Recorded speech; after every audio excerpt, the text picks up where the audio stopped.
এতদিন আপনারা ডিম দিয়ে ডিমের ঝোল বা ডিম ভাজা করে তরকারি এরকম খেয়েছেন, তো আজকে আমি একটা একদম ডিমের নতুন রেসিপি বানাচ্ছি।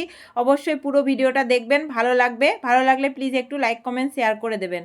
তো ডিমগুলোকে আমি ডিম আর আলু সিদ্ধ করে নিয়েছি।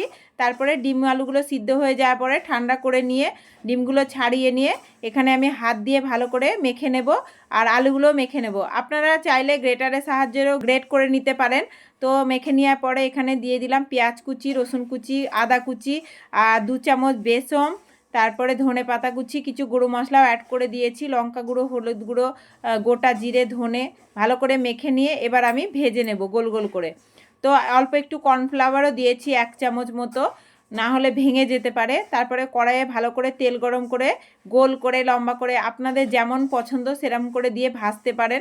তো দেওয়ার সঙ্গে সঙ্গে উল্টাবেন না, কারণ ভেঙে যাবে। নিচেরটা হয়ে গেলে তারপরে আস্তে আস্তে সব একটা একটা করে উল্টিয়ে দেবেন আর অল্প অল্প করে ভাজার চেষ্টা করবেন। তো সবগুলো আমি ভালো করে ভেজে নেব। ভেজে নিয়ে তুলে নিয়েছি। তারপরে ওই কড়াইয়ে দিয়ে দেব গোটা জিরে আর গোটা গরম মশলা, তেজপাতা ফোড়নের জন্য। তারপরে দিয়ে দেব 2টো পেঁয়াজ কুচি, মিডিয়াম সাইজ হলে 2টো, বড় হলে একটা হলেও চলবে। তো পেঁয়াজ কুচিটাও কিছুক্ষণ ভেজে নেব। আর এখানে একটা মশলা নিয়েছি, আদা, কাঁচা লঙ্কা, রসুন। ভালো করে মশলাটা দিয়েও কিছুক্ষণ কষাবো। তারপরে কিছু গুঁড়ো মশলা অ্যাড করব, পরিমাণ মতো লবণ, হলুদ, লঙ্কা গুঁড়ো, ধনে গুঁড়ো, জিরে গুঁড়ো। তারপরে একটা টমেটোও দিয়েছি কুচি করে। তারপরে এখানে 2-3 চামচ মতো টক দই দিয়ে ভালো করে কষিয়ে নেব। দইটা দিয়ে অবশ্যই গ্যাসটা লো ফ্লেম করে দেবেন, দিয়ে আস্তে আস্তে কষাবেন। যখন মশলা থেকে পুরো তেল ছেড়ে আসবে তখন জল অ্যাড করে দেবেন।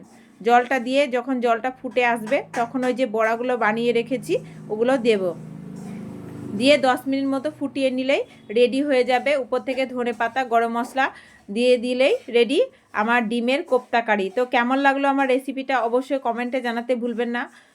ফেসবুকে নতুন হলে আমার চ্যানেলটাকে ফলো করার অনুরোধ রইল, আর ইউটিউব থেকে দেখলে আমার চ্যানেলটাকে সাবস্ক্রাইব করার অনুরোধ রইল। আবারও দেখা হবে নেক্সট কোনো নতুন রেসিপির সঙ্গে। ততক্ষণ ভালো থাকুন, সুস্থ থাকুন, বাই বাই।